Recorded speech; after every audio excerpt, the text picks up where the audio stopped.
Hi everyone, I'm Matthew Hidalgo. I'm this year's senior advisor, and I'm joined by Dr. Buckley and Dr. Myo-Bui. Thank you so much for being here. Well, thank you for taking the time to talk to us. I appreciate it. Absolutely. So, our first question is, could you tell us a little bit about yourself and how long you've been part of the program?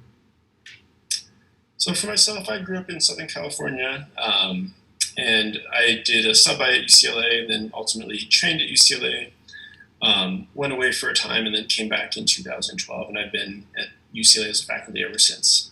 I was the associate program director starting in 2014, and I was in that role up until about a month ago. So I just took over as the program director.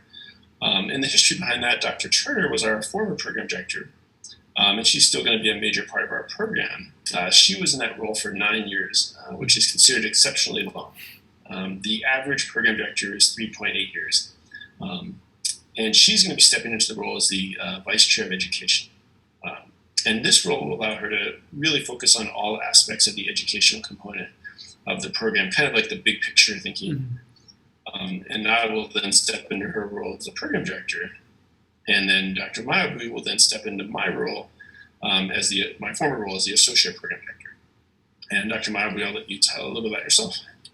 Hi, everyone. I'm Christine, Dr. Myo-Bui. I've been working very closely with both Dr. Judy Turner and Dr. Jack Buckley in the residency leadership program. It is a very large program, and they have given me the benefit of learning part of the ropes under their apprenticeship. So I've been involved in this role for about 2 years. I was the assistant PD. And now that Dr. Buckley is going to be PD, I am going to be the associate PD in the role of helping out with him with the large programs such as UCLA. Well, congratulations to both of you. Those are two huge milestones. Thank you so much. Yeah, of course. We're very excited. Yeah, I can tell. Our next question is, what do you love most about your program?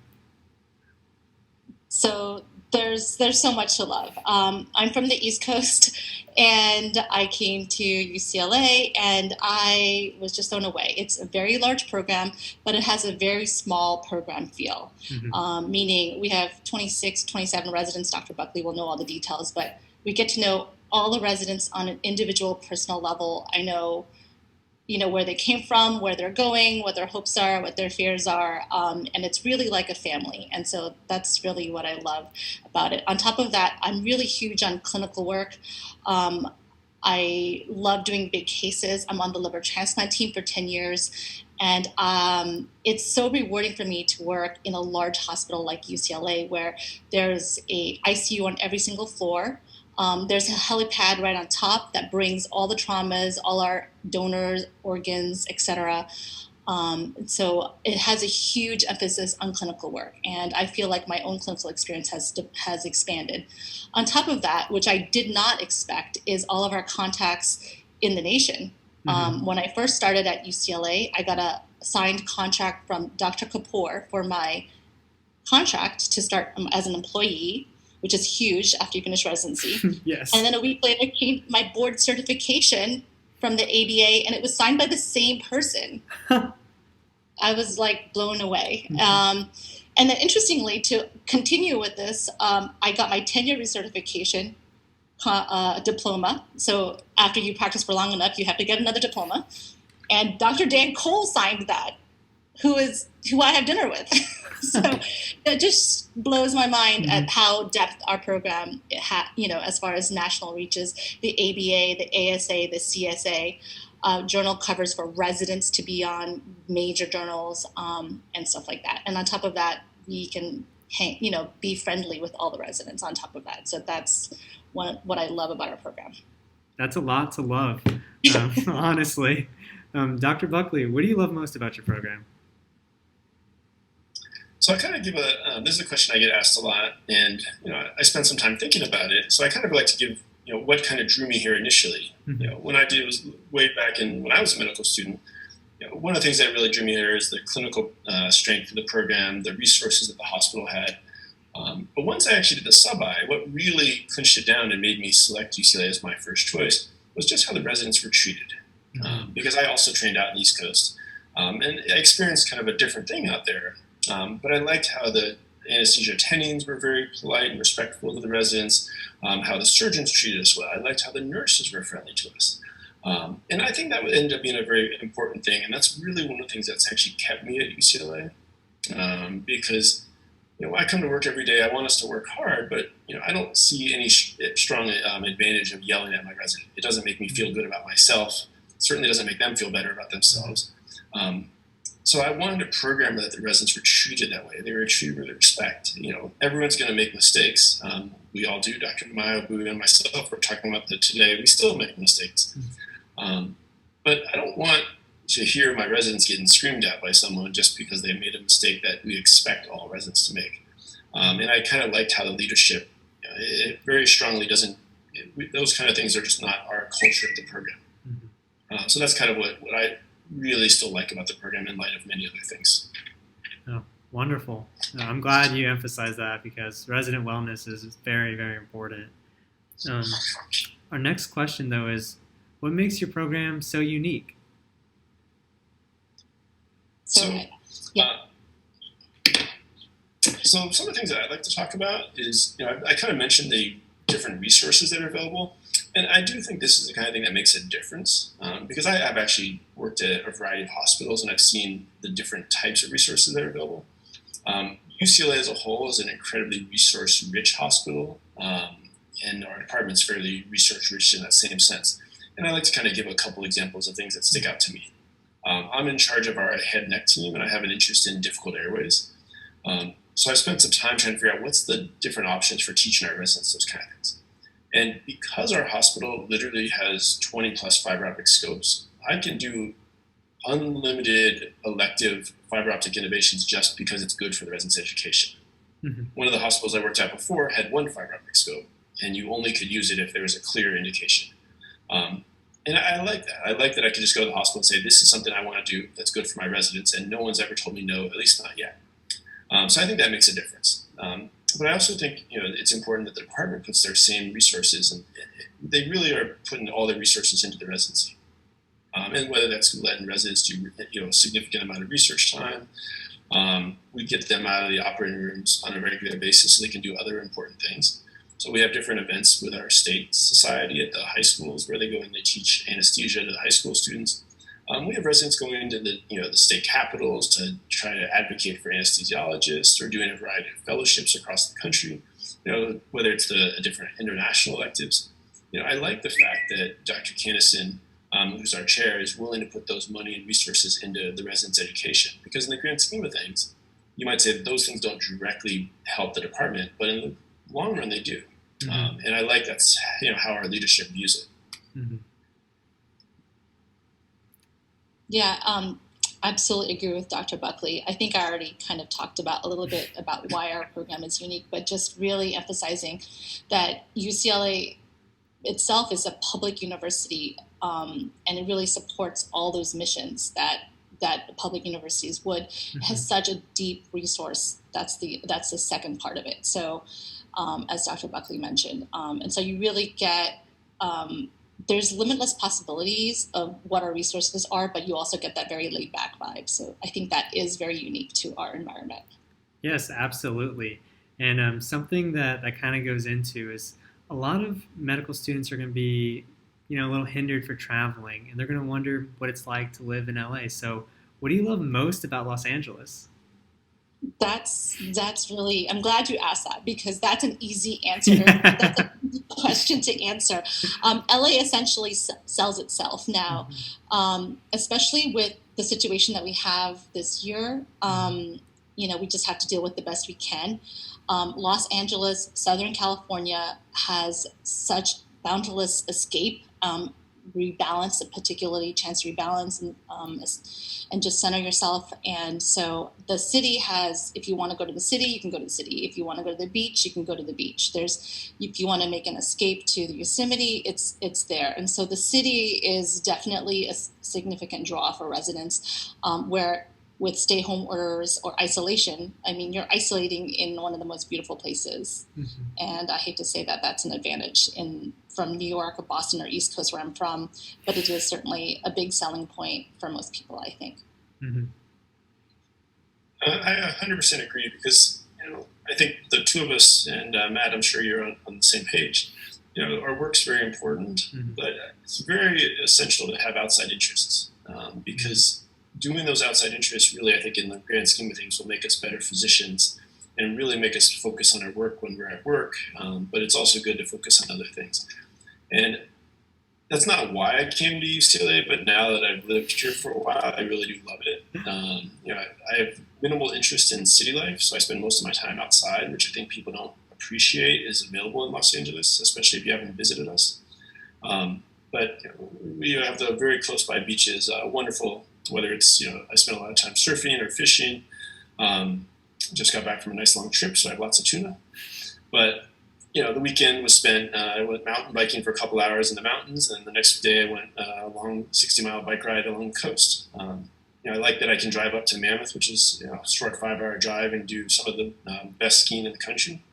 There's just so many options, and I do really think that helps my wellness and many of our residents' wellness also. Yes, Los Angeles has a lot to offer for sure. This next part of the interview is going to focus more on the residency application itself. So how do you weigh the different components of a residency application to determine who to interview? So I always like to warn people, we're one of the slower programs in offering interviews. So when you don't hear from us right away, just realize that happens every year. And a lot of that is because I think we do a more in-depth review of your files than probably some of our peers. I have 20 plus faculty that review each file, and they'll look through every page of the file, which is about 50 pages each. So you can imagine how long that takes. And then those 50 plus faculty will then send their recommendations to myself and Dr. Myo-Bui, will then invite people for an interview. Everyone that participates in the interview process goes through implicit bias training, holistic review training, and the goal behind that is we want to give every applicant the best chance to shine. And by looking at every page in your file, we hope we can find everything there is about you that you've worked so hard to get to this point in your life. You deserve us to actually read the entire file. And I don't think every place necessarily does that. So that's why it kind of takes us a little bit longer. What we look for, what I tell people is I really just want to see a marker of success. And what does that mean? You could be the classic academic success, meaning you were successful in college and medical school. Maybe you were successful in research.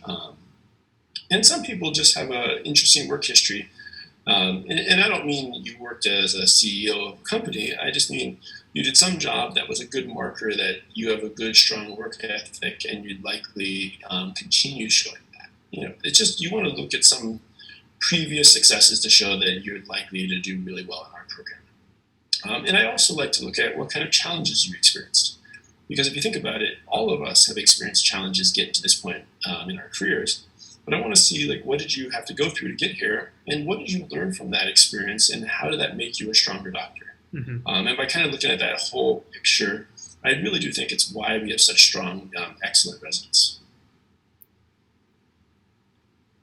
Absolutely agree with Dr. Buckley. Okay. That's great. Thank you so much for really taking that time to review our applications. We put a lot of heart into it. Our next, I have no doubt. I remember what it was like. Yeah. It's going to be very exciting for all of us. The next question is, some people might be using this interview to prep for their interviews. How do you use those very brief interactions to compose your rank order list? Yeah, so these brief interviews are super important just to get to know the person as a whole. Numbers are one thing. We have to jump through hoops. It's just part of the process. But again, as Dr. Buckley says, we are a program that wants to know the whole applicant. And so those 10 to 20 minute interactions are super important. Mm-hmm. We want a well-rounded person. We want someone that will fit in, that we can be as a work family, as we call it. And so those 20-minute interviews are super important. And for me, just doing long liver transplants, you want to have a resident that you can work well with for 12 hours at a stretch. So and it's whether it's just the sense of two people together, the way they communicate, and those are the positions that we're looking for here. That we can be proud of. So 20-minute interviews are very important for us. it's not something specific. It's not like you have to say the right thing. It's just that we want to get the sense of who you are as a person. So, yes. So with the interview, it's kind of like what Dr. Myo-Bui was already saying. We very much are just trying to get to know you as a person. There's no trick questions we're not going to answer. It's not like medical school interviews where you get asked a ethical question to try to figure out, some secret thing. We're literally just going to talk to you and kind of get to know you, how you got to this stage of your career, and also kind of where you see yourself going. And part of the process is literally going to be us talking to you about why we think we're such an amazing program.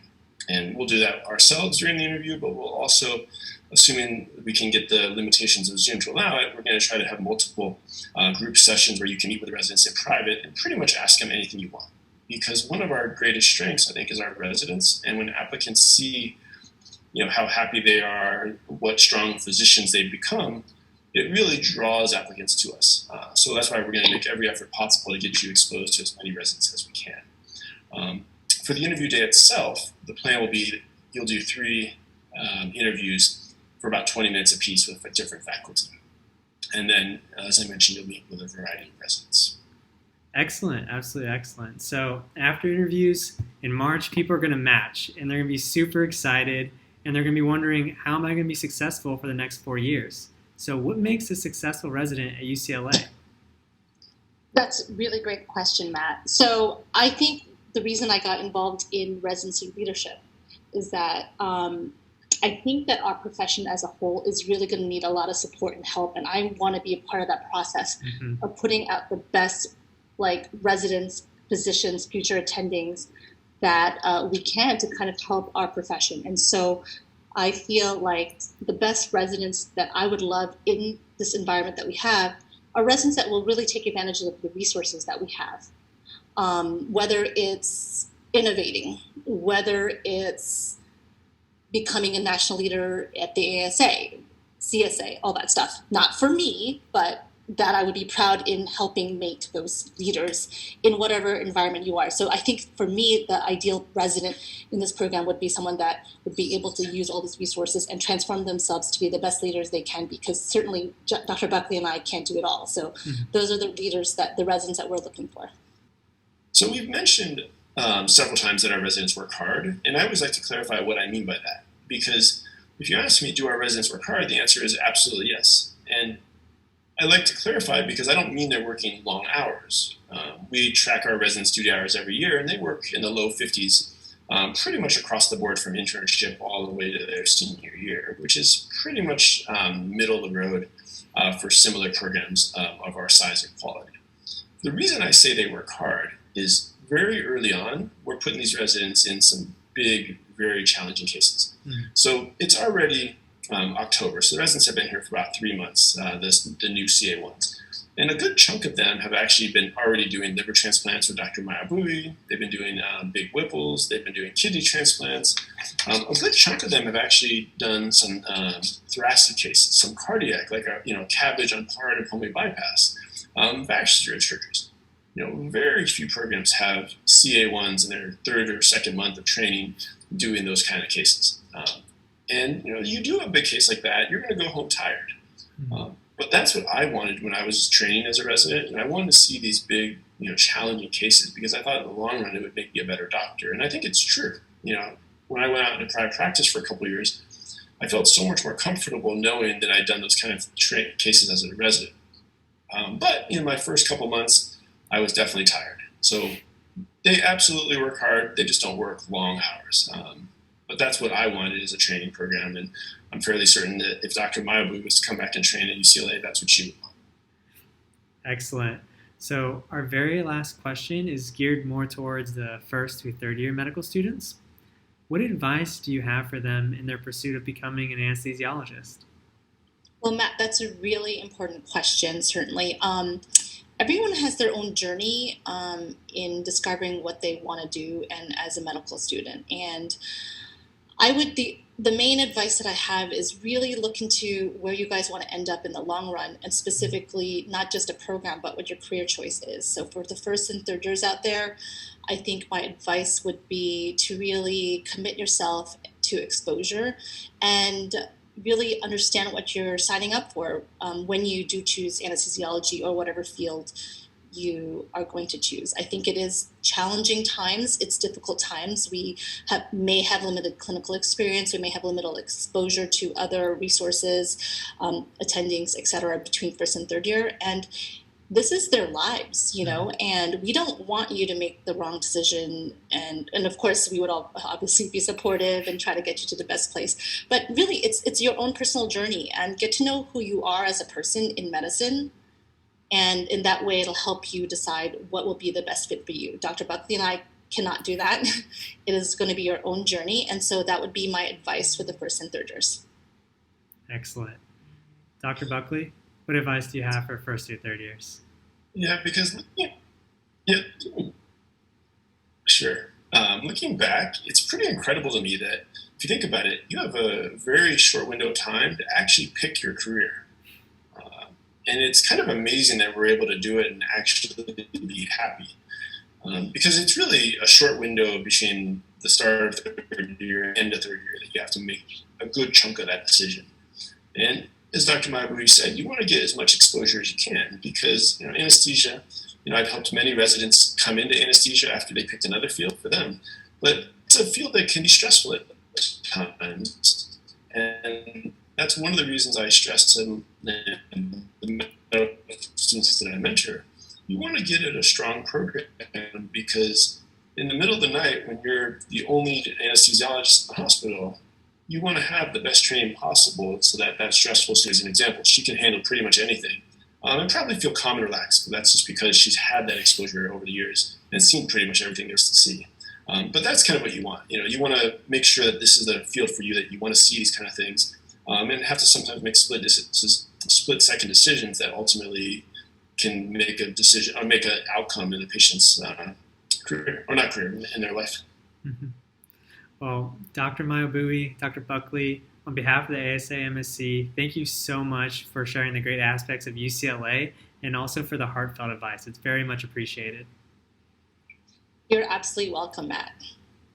And Matt, I want to thank you for doing this. I know this has taken a great deal of time on your behalf, but for your peers, this is going to be a huge benefit to help them figure out the best program for them. And ultimately, it's helping ourselves so that we can find the best applicants. So thank you